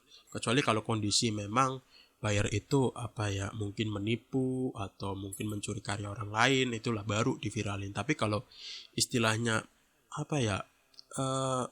hal-hal yang ringan gitu, mungkin buyer menanyakan bisa dinego atau enggak, mungkin contoh-contoh kecil seperti klien minta nego, klien minta gratis, mungkin itu ya jangan sampai diviralin lah, karena di situ juga selain buyer itu dipermalukan, kalian juga dipermalukan, bisa dicap tidak profesional di situ. Benar-benar. Nah itu. Nah lanjut lagi soal tadi kan soal menghadapi klien. Nah ini soal payment gitu atau pembayaran. Nah aku juga kepo nih soal itu, entah itu dari Fiverr ataupun manapun, ataupun dari klien yang tetap tadi ataupun langganan. Nah itu bagaimana di umur 14 tahun ini bisa menerima dana atau bisa menerima uang dari itu semua. Kan anak 14 tahun kan belum punya KTP kan ya, belum punya KTP, Betul. istilahnya juga kayaknya belum bisa buat rekening sendiri gitu kan, karena syarat bikin rekening juga harus punya KTP gitu. Oke. Kalau buat payment, kalau dari situs-situs luar ya mas ya, biasanya itu aku bikin PayPal. Nah tapi PayPalnya tuh atas nama ibuku, jadi atas nama KTP orang tua aku. Nah dari PayPal itu sendiri nanti dananya aku salurin lagi ke rekening orang tua lagi. Gitu. Ya intinya kayak semuanya buat atas nama payment masih atas nama orang tuaku semua sih. Soalnya ya mau bikin juga masih belum bisa. Iya sih benar. Jadi PayPal juga ini mungkin solusi buat teman-teman yang pemula. Jadi PayPal juga namanya juga harus sama dengan Betul, rekening betul. bank yang jadi pakai nama ibunya ya. Iya, atas nama ibuku sama pokoknya samain tabungan banknya sih. Oke. Dan itu juga klien tanyakah atau bagaimana, kan Mm, mungkin nama Instagramnya atau mungkin dapat klien dari Instagram, itu kan nama Instagramnya dengan nama PayPalnya beda. Apakah klien itu curiga atau apa? Kalau yang klien klien ini kan aku kan klien tetap yang di WA kan Mas, yang dari Fiverr itu kan. Dia sih nggak pernah nanya sih, intinya ya kayak mungkin kalau untuk urusan umur atau apa gitu atau apa, intinya mungkin di luar lebih ke privasi ya Mas ya. Iya benar banget, benar banget. Jadi kayak namanya sama atau beda gitu. Mungkin kayak soalnya dari emailnya juga namanya tetap Nabil Mas, namanya tetap Nabil, cuma Oh nama iya, PayPalnya nama ortuku. beda. Oh iya ya. Jadi ya nggak masalah ya dari klien Enggak tetap masalah. itu. Ya bener sih, bener banget sih soal umur itu privasi sih. Jadi mungkin buat temen-temen yang freelancer ini masih umurnya masih muda, itu nggak masalah sih, karena si klien itu ya kayaknya seluruh dunia, nggak seluruh dunia ya, kayaknya kalau benua-benua Eropa, Amerika itu soal umur, agama, suku itu juga masuknya ranah privasi. Jadi ya nggak usah khawatir lah, semisal teman-teman itu mulai nge-freelance di umur-umur segini ya Mas Iya Nabil. betul. Yang penting kita ngasih yang Nah karya terbaik aja gitu Mas. ya yang penting service kita bagus, komunikasi tadi lagi komunikasi bagus, pelayanan kita bagus ya, hal itu tidak menjadi masalah ya. Betul. Oke, dan ini kan tadi soal ngomong payment kan. Nah, aku juga penasaran gitu kan. Apalagi nah, itu kan penasaran juga hasil dari pekerjaan nge-freelance itu, hasil dari Fiverr, hasil dari Displayed itu buat apa sih? Mungkin kalau aku mungkin ya untuk biaya hidup, untuk investasi, mungkin buat teman-teman yang kuliah mungkin untuk bayar SPP, atau juga mungkin ada plan untuk biaya nikah mungkin ya, atau ya buat atau buat jajan gitu kan kalau usia-usia yang emang sudah lulus. Nah, kalau masih SMP apalagi kan ya tadi masih SMP, masih sekolah, itu hasil uang freelance-nya itu buat apa? Oke. Hasil uang pertamaku itu kan pas kebeli laptop ya Mas ya. Nah, pas kebeli laptop tuh invest ke PC sekarang. Oh iya. Abis invest ke PC, sekarang ini sih kayak lebih ke invest ke emas sih. Kemarin tuh invest ke emas buat mikir lagi buat ya kapan-kapan misalkan mau kuliah kan tinggal pakai duit dari itu aja. Jadi kayak nggak perlu ribet-ribet lagi lah. Aduh. Jadi kayak invest ke emas. Jadi itu ya emas tadi ya. Wah, aduh. Apa ya? Anak SMP udah kepikiran untuk investasi loh. Gila. Kayaknya kalau mungkin kebanyakan anak SMP sekarang mungkin buat apa ya, anak-anak SMP sekarang siapa ya? Aku kurang tahu sih, mungkin beli motor mungkin ya, mungkin anak beli motor, beli spare part motor mungkin, atau buat pacaran mungkin, atau buat mungkin beli mungkin kalau suka ngerokok mungkin ya, atau beli mainan atau beli kota. Nah, ini Mas Nabil ini udah investasi loh di umur 3 SMP. Ya mungkin misalkan mau beli apa gitu ya nggak apa-apa, tapi yang penting sisain gitu buat nabung. Iya benar. Jadi ya sebisa mungkin ya jangan sampai menyiksa diri sendiri, betul. Apalagi kan usia SMP kan ada namanya itu, ada masanya itu buat ya seneng-seneng lah, walaupun ya sedikit. Kayak kemarin aku bilang itu loh Mas, yang akhirnya beli game. Oh iya. Akhirnya kebeli game, ya udah sisanya ya. Ya itu nggak masalah, apalagi kan itu uang sendiri gitu kan. Namanya apa ya? Waktu aku dulu pun pernah gitu, di saat punya menghasilkan sendiri itu pun juga nggak kepikiran buat investasi. Jadi aku tuh lebih waktu dulu suka main game ya buat top up gitu kan. Tapi ini di usia SMP itu udah kepikiran buat nabung sebagian gitu kan buat investasi. Itu jujur keren banget sih, asli. Makasih Mas, makasih. Oke, setelah kita sudah tahu kan uangnya untuk apa, aku juga pengen tahu dari perspektif atau dari pandangan anak SMP yang menjadi freelancer itu apa sih suka dukanya menjadi freelancer. Apalagi kan ini masih sekolah gitu kan, banyak kesibukan gitu kan. Itu ada nggak sih suka dukanya? Oke, kita bahas dari sukanya dulu ya. Kalau dari sukanya itu jujur aja ya, aku enjoy gitu. Aku enjoy. Enjoy terus gimana sih, kayak hobi yang dibayar aja gitu ya Mas ya kan. Enjoy terus kalau misalkan udah apa ya, pas penarikan dananya tuh kayak waduh anjir cair gitu. Waduh cair kayak ya senang gitu Mas, kayak duitnya kayak mau kita pakai juga kayak udah enak kayak duit sendiri gitu Mas, kayak gimana sih rasanya duit sendiri kan bangga gitu. Nah, kalau dukanya sendiri juga banyak sih, kayak misalkan kita apalagi kayak baru bangun ya Mas ya. Terus ada orderan masuk gitu kan, kadang kita harus ngejar-ngejar deadline, dan kadang kalau lagi keteteran gitu itu pusing sendiri, kayak harus begadang kayak sekarang ya Mas ya. Kita tag podcast jam 1 pagi loh. Iya sih. Dukanya kayak begadang, ngadepin bayar rewel, ya itu sih. Oh, berarti ya apa ya, emang menjadi problem freelancer pada umumnya ya. Jadi mungkin aku bisa kasih tips soal ke Mas Nabil ini. Mungkin Mas Nabil ini juga bisa belajar manajemen waktu kali ya. Itu sedikit tips dari aku, dan mungkin Mas Nabil kalau mungkin nggak sekolah, mungkin Mas Nabil bisa coba teknik Pomodoro. Pomodoro ini ya nanti tak jelasin lagi di record ya Mas berikutnya. Kalau sekarang ini takut kepanjangan karena ini sudah lewat 1 jam. Ini masih mau lanjut kan Mas? Ini masih ada loh, masih ada Oke, topik ini. siap. Ini belum sesi pertanyaan. Ini juga ada pertanyaan dari sobat-sobat freelancer. Ini juga belum, dari topik ini juga belum selesai. Semoga aja sih yang denger nggak Oke. bosen sih Mas ya. Uh, uh. Oke. Lanjut lagi, dan aku juga mau nanya ke Mas Nabil ini untuk prospek kedepannya itu bagaimana, tetap melanjutkan menjadi seorang freelancer. Oh, ini untuk atau ingin menekuni bidang lain. Tadi kan Mas Nabil ini kan menceritakan nggak selamanya jadi freelancer gitu kan. Benar. Dan mungkin pengen nggak menekuni bidang lain, mungkin pengen nambah skill lain nggak selain ngedesain atau ngeilustrasi. Pengen sih Mas. Kan kalau aku kan sekarang ilustrasi ya, mungkin kedepannya ya pengen ke desain grafis sih, atau belajar desain kayak bikin logo mungkin. Cuma Kalau di luar itu ada nggak? ada. Aku pengennya sih ya itu, terlepas dari Fiverr, terlepas dari freelance tuh aku pengennya ya buka usaha sih, buka bisnis. Nggak pengen jadi seseorang atau apa, pengennya sih jadi bisnismen. Man, waduh, luar biasa.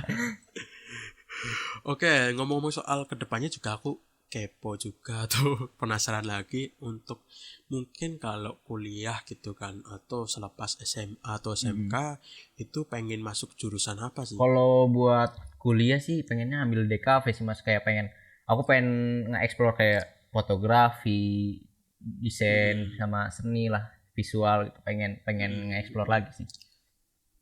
Berarti ya ke desain lagi ya. Berarti istilahnya Mas Nabil ini nyaman dengan hobi yang sekarang, yaitu mendesain dan nge-ilustrasi gitu ya.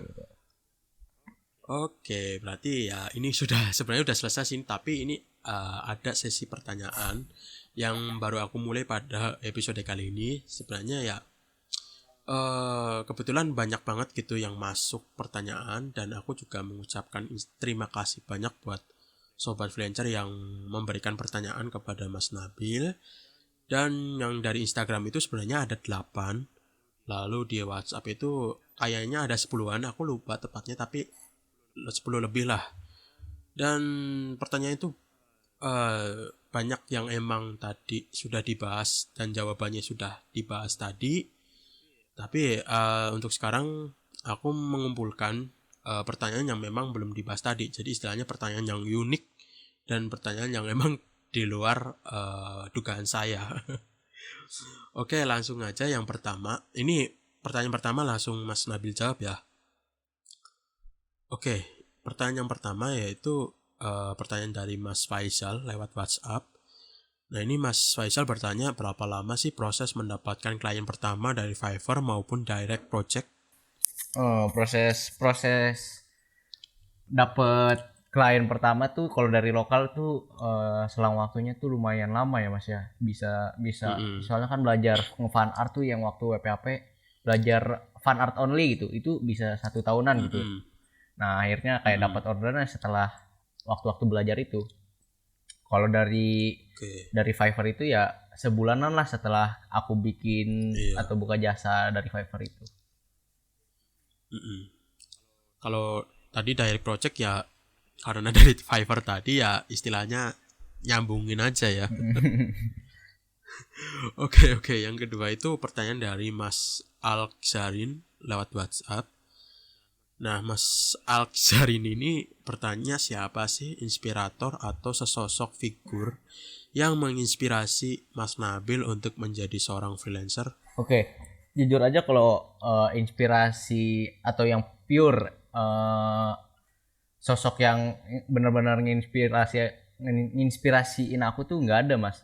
Kalau tapi ada beberapa orang yang nggak bakal aku lupain gitu, yang pernah ngebantu aku buat belajar dari Fiverr itu. Contohnya kayak Ilhan Deviska tadi, terus Mostly, terus Nur Hidayat, Agus Nitsuga. Pokoknya aku masih inget lah. Terus Mas Adam Habibin yang waktu itu pernah ngasih aku proyekan. Pokoknya mereka lah yang bukan inspirasi tapi kayak ya mereka tuh yang bikin aku sampai sekarang gitu, ngebangun aku jadi kayak gini. Mungkin kalau nggak ada mereka ya aku nggak bakal ada di titik ini gitu. Jadi ya aku terima kasih banget lah sama mereka ya. Semoga mereka dikasih rezeki yang banyak gitu. Pokoknya semoga panjang umur dan semoga inilah kebaikan selalu menyertai mereka. Amin amin amin. Jadi semoga kebaikan mereka itu dibalas Iya. gitu ya sama yang maha kuasa gitu Pokoknya lah. nggak bakal kulupain lah mereka. Waduh, keren sih. Jadi kalau dibilang inspirasi itu nggak ada, tapi ada sesosok yang mendukung Mas Nabil sampai sekarang Iya, ini betul. gitu ya. Oke. Lalu yang pertanyaan ketiga, ini sebenarnya ini lebih ke suka duka ya. Mungkin ini bisa jadi pembeda. Ini pertanyaan dari Mas Gwenstool. Jadi Mas Gwenstool ini bertanya bahwa apa sih kendala saat menjadi freelancer? Ini sebenarnya udah ada ya. Mungkin ini disebutkan lagi. Yang memang kendala yang bisa dibilang itu sering terjadi atau sering sering mengalami setiap harinya yang bisa menghambat pekerjaan Mas Nabil ketika berkarya atau Sebenarnya bekerja. ini nih, setiap hari kalau Mas Dwi itu pernah aku ceritain ya, kalau setiap hariku aku itu kan sebenarnya masih anak sekolah kan. Jadi masih suka dikasih Iya spam sih. tugas loh. Ya, jadi kayak waktu aku ngerjain orderan sama tugas tuh kadang kayak bertabrakan gitu waktunya. Mm-mm. Jadi ya yang ngehambat ya tugas sekolah sih. Jadi kayak harusnya aku Waduh. waduh. ini kalau guru Ini bahaya kalau didengerin tapi guru. bodoh lah, tapi emang kenyataannya gitu kan. Yang menghambat sih jujur aja itu tugas sekolah kayak yang ya aku juga tahu diri sih harusnya aku ngerjain tugas sih, tapi malah ngerjain garapnya. Tapi yang ngehambat ya itu tugas sekolah. Dan misalkan kalau udah mulai masuk sekolah ya yang ngehambat ya nanti bukan ngehambat ya, tapi kayak bakal lebih susah buat ngegarap ya gara-gara sekolah gitu. Jadi bisa dibilang penghambat utama itu tugas sekolah ya. Itu kayaknya problem freelancer masih sekolah ya. Dan kayaknya sobat freelancer yang masih kuliah pun juga sama sih, kayaknya tugas kuliah yang emang penghambat utama ketika mereka bekerja gitu. Dan mungkin ini juga sekali lagi yang perlu di highlight buat Mas Nabil, yang perlu dipelajari mungkin yaitu manajemen waktu. Betul. Jadi ya apalagi kan kalau udah masuk sekolah ini kan sekolah online, apalagi kalau udah sekolah offline itu kayaknya susah sih nyari-nyari waktu. Jadi ya sebisa mungkin manajemen waktu. Kalau bisa ya mungkin kalau aku dulu SMK itu pulangnya itu sampai sore gitu kan, malam ngerjain tugas. Bahkan dulu waktu aku belum punya laptop itu kan ke warnet dulu gitu kan, ke warnet dulu sampai malam. Itu kayaknya susah sih nyari waktu buat ngerjain tugas kalau ngerjain proyekan semisal aku dulu nge-freelance. Tapi kan karena aku belum, jadi ya dijalani gitu. Mungkin kalau Mas Nabil mungkin ya selain manajemen waktu juga belajar nyari-nyari orang sebagai stuntman atau orang Betul. ya sebagai tim untuk ngerjain proyeknya. Jadi istilahnya sekolah juga jalan, freelance juga jalan gitu. Jadi ya belajar itu mungkin persiapan lah untuk ini kan kelas 3 SMP kan, tahun besok kan udah mulai masuk SMA gitu. Oke, pertanyaan yang keempat atau pertanyaan terakhir nih, itu dari Instagram, yaitu dari @sardenkalengan. Itu dia bertanya motivasi ingin memulai dulunya itu gimana. Biasanya kan anak muda kan bilangnya kan biasanya begini, nanti aja lah, masih muda juga ngapain jadi seorang freelancer gitu. Mungkin bisa diceritain Mas Nabil dulu. Nah, motivasi waktu aku jual itu ya yang tadi aku ceritain itu Mas, kan dulu nggak kepikiran gitu. Akhirnya kayak lebih ke nyoba-nyobalah jual gitu. Kalau misalkan ada yang nanya gitu, misalkan ada anak muda misalkan yang gini gitu kira-kira gimana. Nah menurutku kayak cobalah buat kamu ada tujuan gitu. Misalkan aku pengen punya motor misalkan ya Mas ya. Nah kita kan nanti kayak bakal aku harus bener-bener serius nih, mulailah dari sekarang daripada nanti malah nggak kebeli kayak gitu. Mulai dari sekarang aja. Iya. Dan mungkin ya benar-benar gini aja pikirannya, kalau misalkan kita mulai dari sekarang kan, jadi kayak suatu saat nanti kita tinggal nikmatin hasilnya gitu, daripada nanti malah udah kamil orang. Iya sih, bener.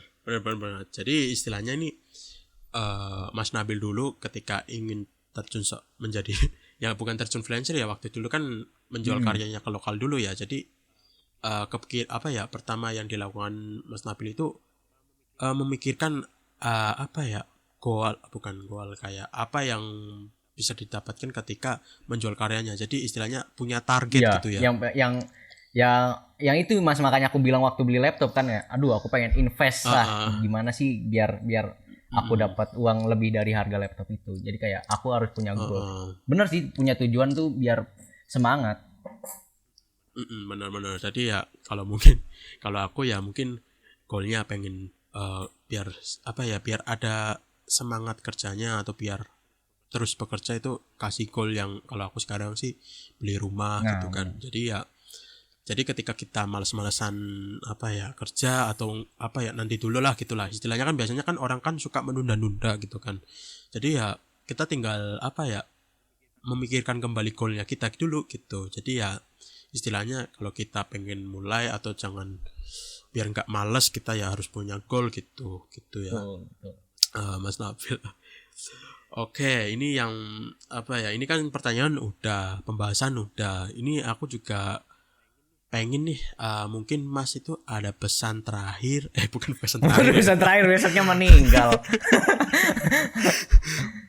Maksudnya iya. Ada kata terakhir sebelum pesan terakhir ya, kata-kata terakhir sebelum podcast ini ditutup ya. Podcast ini ditutup ya, ini cuma podcast ini ya, kalau besok sih masih bisa berkata.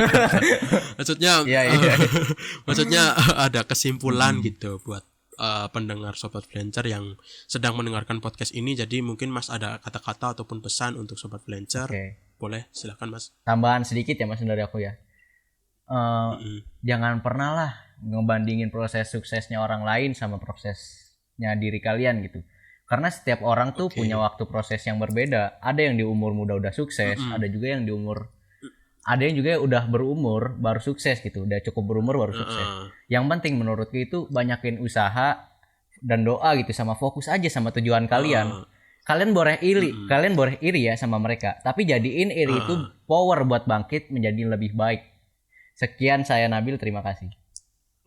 Oke, keren banget. Waduh, jadi gitu ya teman-teman. Jadi bener banget. Jadi jadikan pengalaman atau ceritanya Mas Nabil ini sebagai inspirasi gitu. Jadi orang itu punya waktunya masing-masing gitu. Ada orang yang kayak Mas Nabil ini umur muda udah jadi freelancer. Lalu ada yang mungkin baru umur 30, 20, 30, 40 itu baru jadi freelancer ya istilahnya.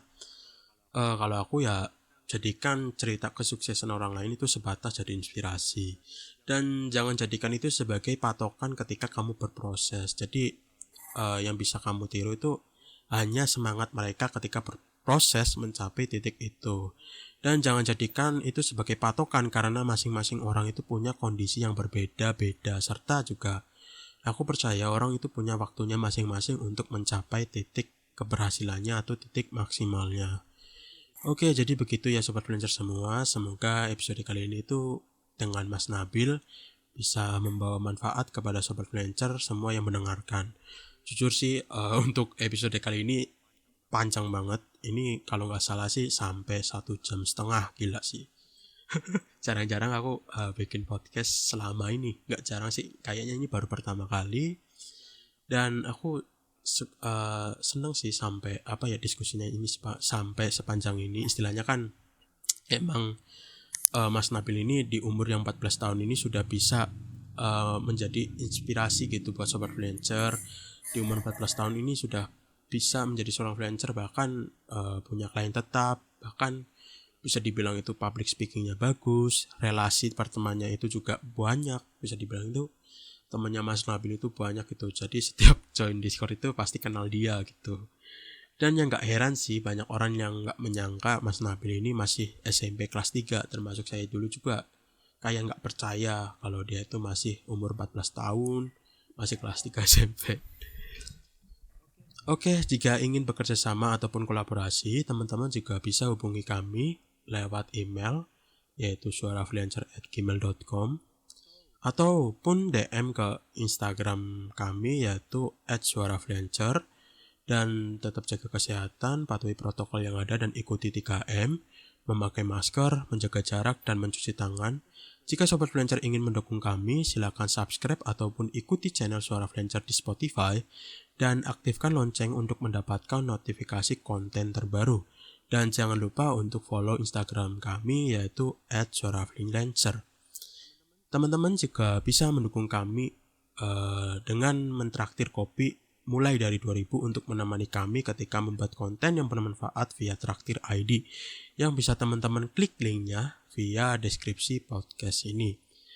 Saya Ju Febrianto sebagai host Suara Freelancer izin pamit dan sampai jumpa pada episode berikutnya. Dadah.